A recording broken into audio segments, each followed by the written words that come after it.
마태복음 2장 10절로 11절 말씀을 내용을 잘 한번 생각을 하시면서 읽어보겠습니다. 시작. 그들이 별을 보고 매우 크게 기뻐하더라. 집에 들어가 아기와 그의 어머니 마리아가 함께 있는 것을 보고 엎드려 아기께 경배하고 보배합을 열어 황금과 유향과 몰약을 예물로 드리니라. 아멘. 우리가 오늘 찬송가 여러 곡을 부르는 가운데 동방의 박사들 자꾸 이야기 나오고 보배합을 열어서 드린다 이런 가사가 나오고, 오늘 우리가 읽은 말씀에도 보니까 황금도 나오고 유향도 나오고 몰약도 나오고, 대체 이것이 무엇인가? 여러분, 성경은 말이죠, 여러분 앞에 있는 이 성경은 글씨로 써 있는 그 성경은 그저 표면일 뿐이에요. 이 성경에는 이면에 깊은 영적인 내용이 숨겨져 있습니다. 이것을 깨달아야만 되는 거예요. 오늘 황금과 유향과 몰약이 무엇인가? 이걸 여러분께 말씀을 좀 드리려고 합니다. 자, 동방의 박사들이라는 사람들이 등장을 하게 됩니다. 이 사람들은 실존 인물이었을까? 실존 인물이죠. 천체를 연구하는 이 박사들이 어느 날 하늘에 어마어마하게 밝고 큰 별이 뜨는 것을 보게 됩니다. 뭔가 심상치 않아요. 아, 누군가 위대한 인물이 태어났나 보다.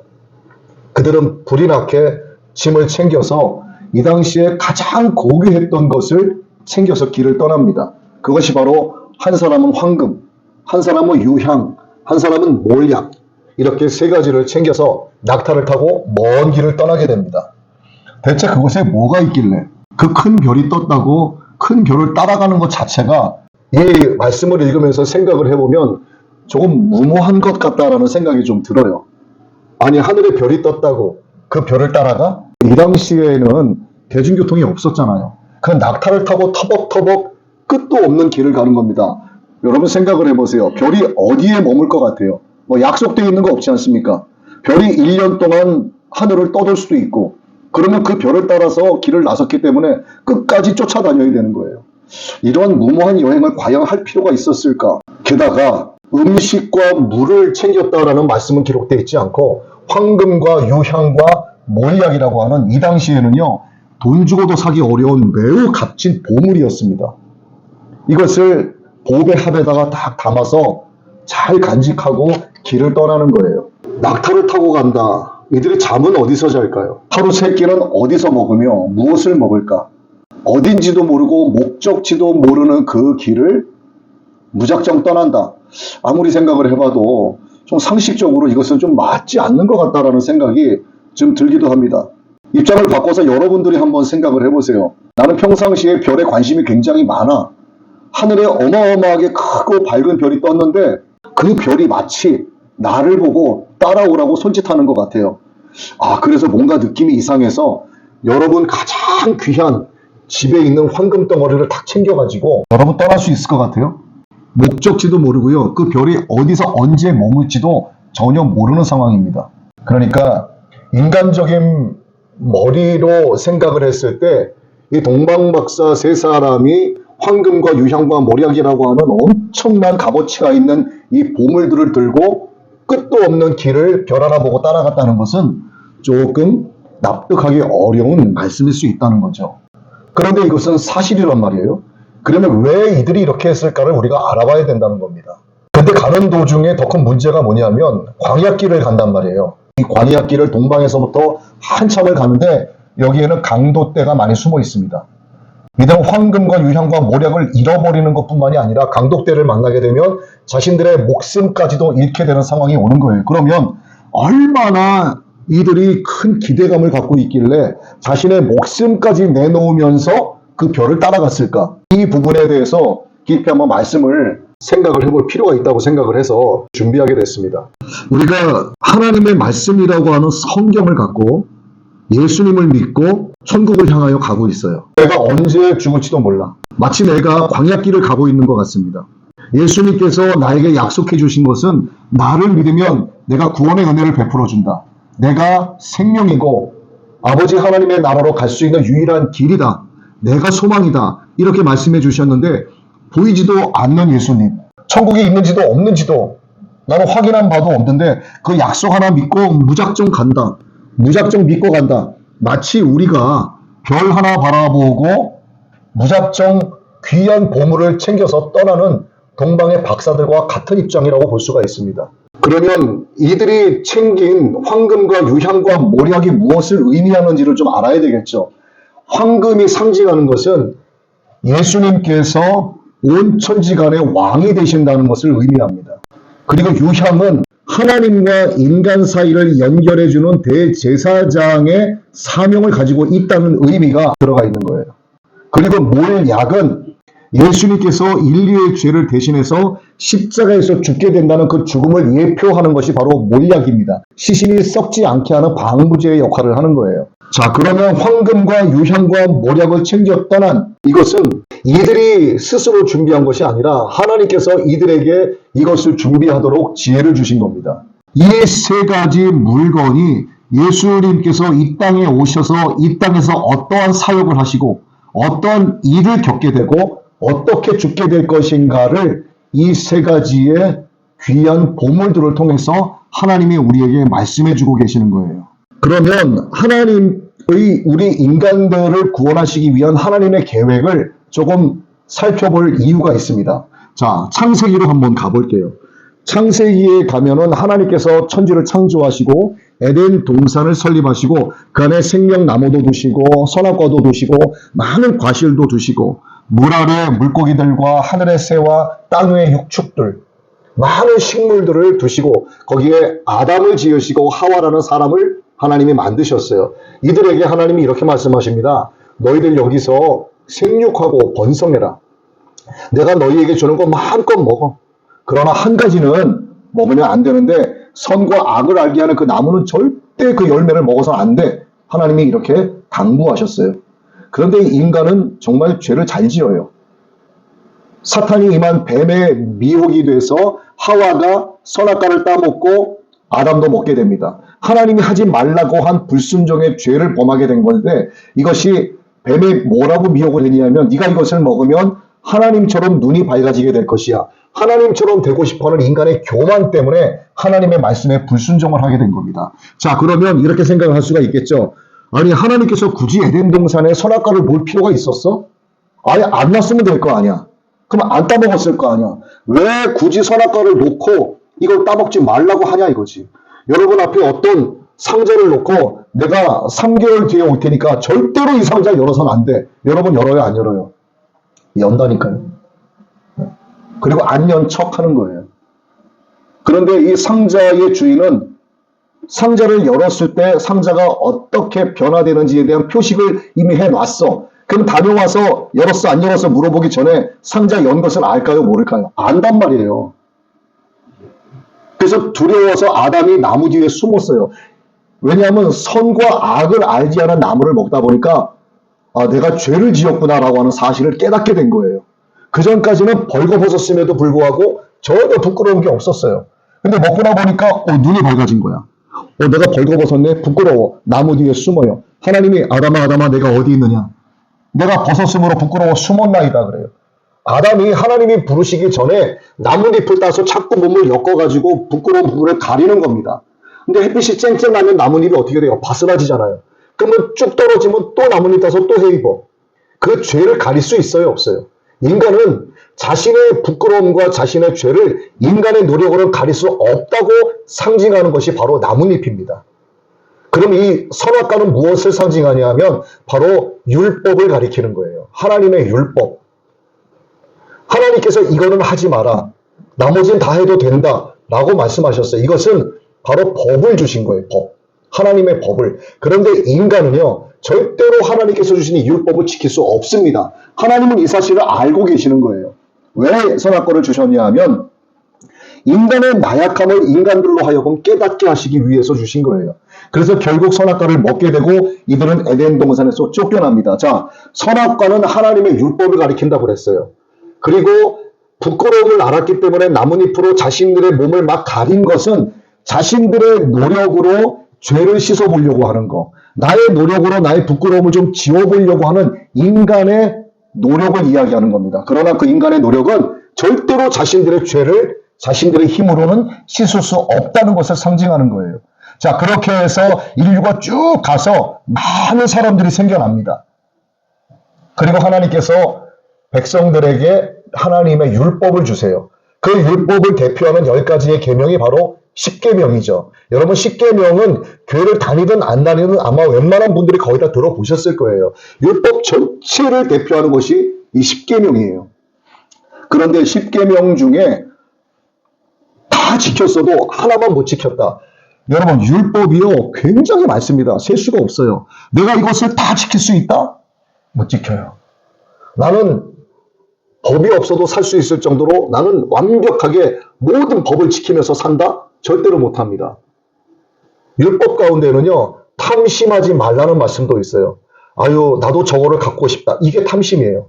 근데 그런 것이 죄라고 느껴지지 않죠. 근데 성경은 그걸 죄라고 이야기합니다. 내가 사람을 죽인 살인죄나 사람을 때린 폭력죄나 간음한 죄나 아유, 내가 저거 갖고 싶은데 하는 탐심죄나 하나님 보시기엔 모든 죄가 다 똑같아요. 인간은 죄를 자기가 스스로 씻을 수 없고 하나님께서 주신 그 율법을 절대로 지킬 수가 없습니다. 그럼 하나님께서 인간들이 못 지키는 율법을 왜 주셨을까? 선악과를 주신 것과 똑같은 이유예요. 너희들 스스로는 너희들의 죄를 절대로 씻을 수 없다는 것을 하나님이 가르쳐 주신 거예요. 그래서 이 구약 시대에 하나님께서 자신들의 종들을 세우시는 겁니다. 시대별로 자신들의 종들을 세우시는데 그 당시에 하나님의 종들을 선지자 이렇게 불렀어요. 선지자들을 부르셔서 하나님께서 지속적으로 말씀하신 것이 뭐냐면 이 땅에 메시아를 보낼 것이다 이거예요. 내가 너희를 구원할 메시아를 이 땅에 보낼 것이다. 이것을 하나님의 종들, 선지자들을 통해서 하나님은 계속해서 명령하셨어요. 그러면 선지자들은 하나님의 음성을 듣고 이 땅에 메시아가 오게 될 것이다 라고 하는 것을 계속해서 선포하신 것이 바로 여러분 갖고 계신 성경의 구약의 말씀입니다. 이 구약의 말씀 가운데 메시아에 관한 예언 가운데 어떤 내용이 있냐면 그분의 형체는 어떻고 그분이 이 땅에 오셔서 어떤 일을 당하게 될 것이고 그분이 어떻게 죽게 될 것이고 죽은 뒤에 그분이 어떻게 될 것이고 그분을 믿게 되면 어떤 일이 일어나고 이런 것들이 어마어마하게 많이 예언이 되어 있어요. 그렇게 해서 구약의 4,000년이 지나고 나서 오늘로부터 약 2,000년 이상 되는 그 이전에 메시아이신 예수님이 탄생을 하게 된 겁니다. 예수님께서 이 땅에서 사역을 행하시게 될 일이 무엇인가를 예표하시기 위해서 하나님은 동방에 있는 천체를 연구하는 이 박사들의 마음에 감동을 주셔서 너는 황금, 너는 유향, 너는 모략을 준비하라. 이래서 그들이 그것을 준비하고 무작정 별을 보고 따라가게 만드신 거예요. 결국 어느 자리에서 별은 멈추게 됩니다. 동방의 박사들이 그 문을 열고 들어가자 어린 아기가 마을 구유에 볕단 위에 강포에 쌓여서 아기 예수님이 누워 있었습니다. 그러면 아기 예수님은 인간의 몸으로 오셨지만 하나님께서 인간의 육신을 입고 오신 거예요. 그 먼 길을 그 귀한 보배압을 들고 찾아온 동방 박사들에게 아기 예수님이 하나님이니까 어휴 자네들 어서 오게. 먼 길을 오느라 수고했네. 내가 비록 아기의 몸이지만 자네들을 환영하네. 이랬을까요? 예수님은 하나님이 인간의 몸을 입고 이 땅에 예수 그리스도로 오셨지만 완벽한 인간으로 오신 거예요. 그럼 왜 인간으로 오셨는가를 알아야 되는 겁니다.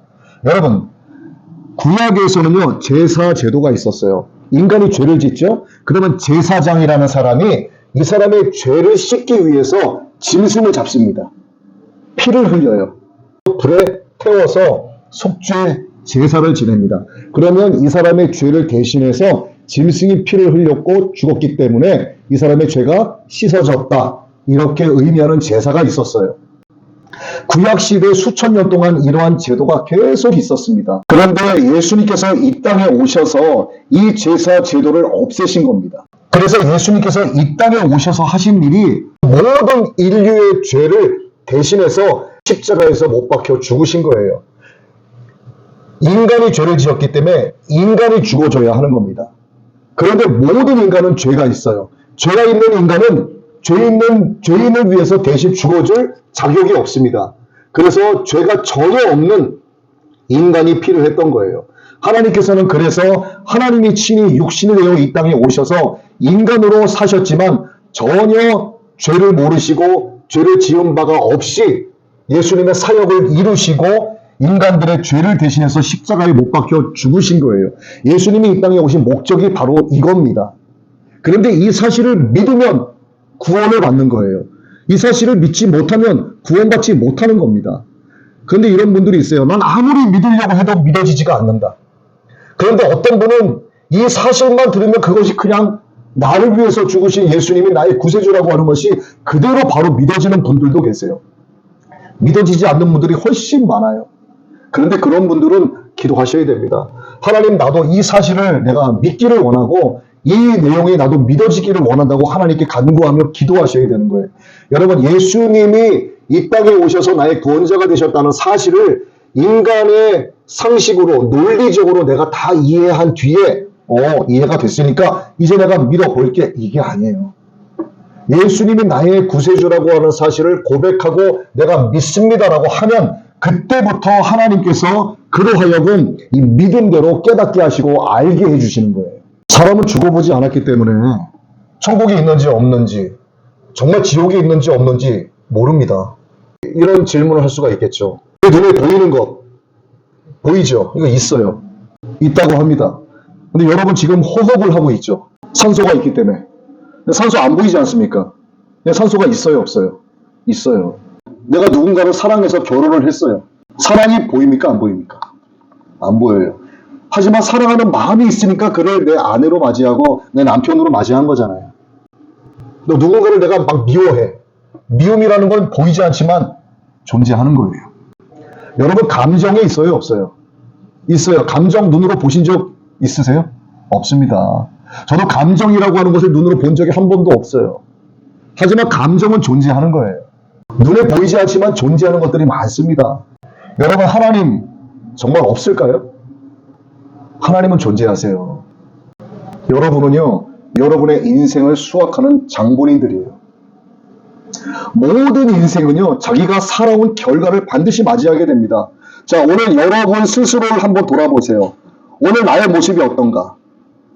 내가 돈이 많고 돈이 적고 내가 남자고 여자고 이걸 바라보라는 게 아니라 여러분들이 지금까지 살아오시면서 내가 무엇인가를 했을 때의 결과를 맞이했어요, 안 했어요? 내가 한국에서 태어났으면은 나도 모르게 한국어가 나옵니다. 그거는 내가 한국에서 태어난 한국 사람이기 때문에 한국말을 하는 결과를 얻게 된 거예요. 내가 물을 마시고 밥을 먹고 음식을 먹으니까 그 결과로서 배설물을 쏟아내는 겁니다. 모든 인간은요, 자기가 행한 일에 대해서 결론을 맞이하게 돼요. 내가 아침에 일어나서 쌀을 씻고 밥을 안 치면 밥솥에서 밥이 되는 거예요. 밥은 저절로 되지 않습니다. 내가 그렇게 움직였기 때문에 밥을 떠서 먹을 수 있게 되는 거예요. 내가 죄를 범하면은요, 그 죄가 드러나면 반드시 죄값을 받습니다. 자, 모든 인생은요, 이 세상의 모든 것은 원인과 결과가 반드시 존재합니다. 원인이 있는데 결과가 없다? 그런 것은 존재하지 않아요. 자, 그런데 여러분 인생은 태어날 때부터 오늘 이 시간까지 원인과 결과로 점철되어진 인생의 결과로 여기 계신 거예요. 자, 그런데 여러분의 인생의 종말에 달해서 여러분이 죽음을 맞이했어요. 그럼 여러분 인생 전체에 대한 결말이 있을까요, 없을까요? 생각을 해보세요. 여러분 인생 전체 시간에 대한 그 결과를 맞이하게 될까요, 맞이하지 않게 될까요? 내가 어릴 때 이렇게 돼서 이렇게 됐고 10대 때 이렇게 살아서 20대가 됐고 20대 이렇게 살았기 때문에 30대 이런 모습이 됐고 30대 이렇게 살아서 40대 이런 모습이 됐어요. 쭉쭉 살다 보니까 오늘 60대에 내가 됐어. 60대의 모습 살아서 내가 70대 이런 모습이 됐어. 뭔가 결과가 나타나잖아요. 근데 여러분 인생 전체의 시간이 딱 종말을 맞이했을 때 여러분 인생 전체에 대한 결말이 없다. 이건 좀 말이 안 되지 않아요? 성경은 이것을 말씀하고 있어요. 사람이 한 번 죽는 것은 하나님이 정하신 바요. 죽은 뒤에는 심판이 있으리라. 그 하나님의 심판이 여러분 인생 전체에 대한 결론입니다. 그래서 여러분이 살아온 인생은 여러분 스스로가 수확을 하게 되는 거예요. 무엇을 수확하시겠냐 이겁니다. 무엇을 수확하시겠냐. 하나님 보셨을 때 하나님께서 선이라고 여기시는 게 있고 하나님 보셨을 때 악이라고 여기시는 게 있어요. 너무 간단한 거예요. 하나님이 선이라고 여기신 것은 이 땅에 육신의 몸을 입고 오신 하나님, 예수님을 나의 구세주로 영접하고 그분을 믿는 게 하나님 기준의 선이에요. 그게 그 사람의 결론이 되어야만 하는 겁니다. 그래야만 아버지의 나라 천국에 갈 수 있는 거예요. 예수님을 믿지 않으면 아무리 이 사람이 인생을 살아가면서 많은 봉사를 하고 많은 돈을 가지고 가난한 사람들을 막 나눠주고 도와주고 아프리카에 가서 많은 자선 행사를 하고 백날 천날 해봐야, 그러나 나는 예수님을 안 믿어. 그건 하나님 보시기에 무조건 악이에요. 여러분의 인생을 수확하는 것은 여러분 자신이에요. 모든 원인과 결과로 점철되어진 인생의 현재의 모습이 여러분의 모습인 것처럼 여러분의 인생이 끝나게 되면 여러분 인생에 대한 결과는 하나님의 심판대 앞에서 판가름 받게 됩니다. 이를 위해서 예수님이 이 땅에 오신 거예요. 예수님이 이 땅에 오셔서 우리에게 주신 것이 무엇일까요? 아무 죄가 없으신 천지를 창조하신 하나님이 육신의 몸을 입고서 인간의 모습으로 오셔서 우리를 대신하여 십자가에 못 박혀 죽으신 거예요. 예수님이 그냥 십자가에 못 박혀 죽었다고 하니까 나무에 매달려서 못 박혔나 보다 간단하게 생각하시죠. 여러분 손에 가시 하나 박힌 거 보세요. 안 아픕니까? 이거 빼려고 막 기를 쓰잖아요. 안 빠지면 아이고 아파 살살해. 안 그래요? 이거는 실제 역사입니다. 예수님이 불특정 다수가 아니라 여러분 개개인 한 사람 한 사람을 위해서 죽어주신 거예요. 그분이 나의 구세주가 되신 겁니다. 그런데 여러분은 예수님께 뭘 드리고 있습니까?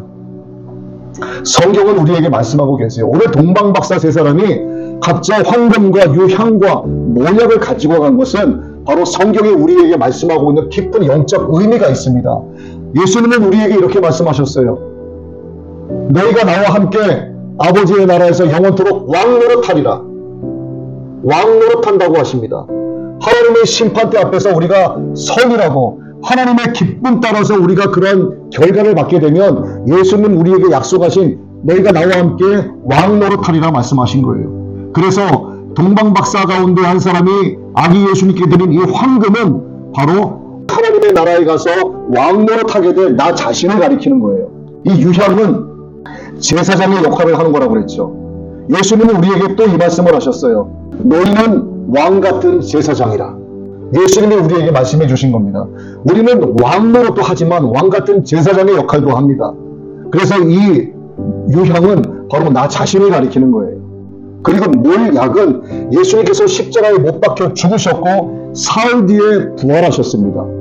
영의 몸을 입으시고 썩지 아니할 몸을 입으시고 영생의 몸을 가지시고 다시 승천하신 거예요. 마찬가지로 예수님께서 우리에게 약속해 주신 것은 구원입니다. 바로 영생인 거예요. 그래서 갈라디아서 2장 20절의 말씀에 내가 그리스도와 함께 십자가에 못 박혔니? 라고 고백을 하게 돼요. 그러므로 이제는 내가 사는 것이 아니에요. 내 안에 계신 그리스도로 말미암아 내가 산다, 이렇게 고백을 하게 되는 거예요. 이 고백을 하는 자가 바로 몰약을 입은 자예요. 그러니까 여러분 자신이 황금이고 여러분 자신이 유향이고 몰약입니다.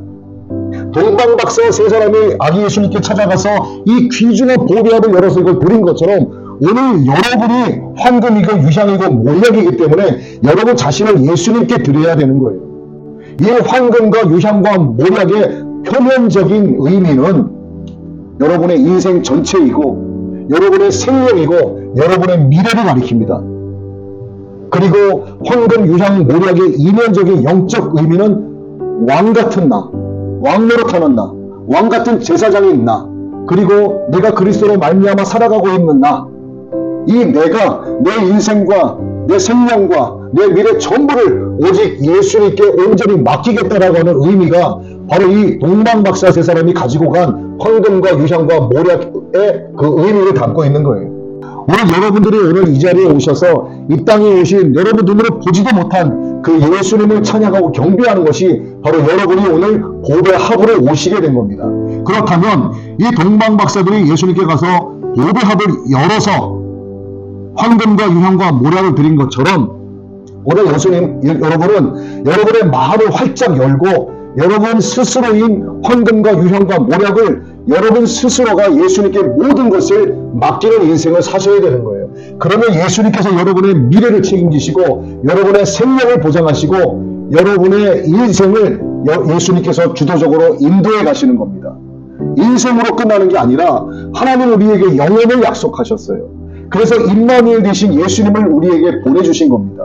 이 예수님이 여러분 안에 계시기를 바랍니다. 여러분이 스스로가 황금이고 유향이고 모략이라고 하는 사실을 여러분 깨닫길 바라고, 여러분이 마음의 고백을 열어서 예수님께 여러분의 인생 전체, 여러분의 생명, 여러분의 미래를 예수님께 맡기게 되시기를 임마누엘 예수 그리스도의 이름으로 축복합니다.